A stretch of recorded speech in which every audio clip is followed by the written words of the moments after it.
Hey everyone, Bryer here with Key Aviation, and today we've got a quick guide on how to connect to your drone and the different ways to do it. So if you're having any troubles with your drone coming online or not getting quite the connection range that you want, hopefully you can follow some of these steps and have better success out in the field. How we recommend most people fly these drones is through the XRTK7.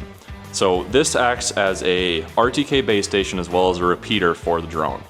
And if you get this thing up decently high, maybe 6-8 feet in the air, we've seen over a mile of connection with this base station. But we have our drones set up right to be able to do that. So step one to having a lot better success with getting everything to connect is turning on your devices in the right order. So how I always do it is you turn on the RTK first, wait for the beep, give this thing, I don't know, about 2 or 3 minutes to get booted up.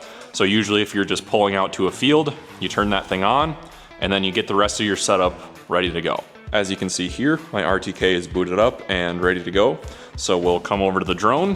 We will power on our drone here. Battery's almost dead. And our drone's been online for a few seconds, so we're good to turn on our controller. And once that's booted up, everything should just connect. All right, our controller is now powered on. We have a green light in the middle. That means the drone is connected. Now to double check, we can click our farmer on the top right, click our device list, and the mesh device connection center on the top.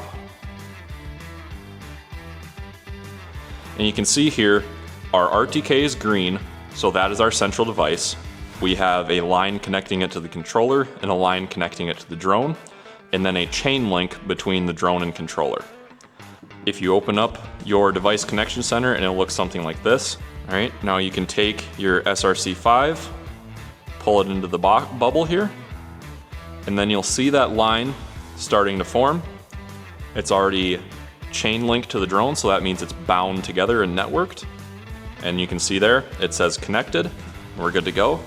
Now, if one of your devices doesn't show up in that connection center, we can click on the RTK7, click on device networking, and here we can see what devices are connecting. This is kind of the old way of doing things, but it seems to be a little bit more reliable at times. But you can undo networking from here by tapping on the eye, or if one of your devices is sitting on the bottom saying available devices nearby, you can click on that and it'll pop up to the top of the list and reconnect. Another good thing to check every once in a while is if you click on your drone and this first option right here, remote controller bound, make sure your remote is bound to the drone. It'll prompt you to do it if it is not. Now, I mentioned earlier in the video that we were able to get over a mile of range out of this setup that we have right here. Now, how do we do that? If we go into our drone settings, the second tab to the connection center, and then our local network settings, you want to select XRTK first.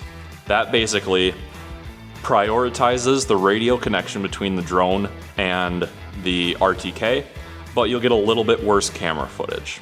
It's not bad, but a little bit worse. Now, the second thing you want to do is down in the RTK7 settings, we'll click on positioning service, scroll all the way to the bottom, and turn on base station communication boost.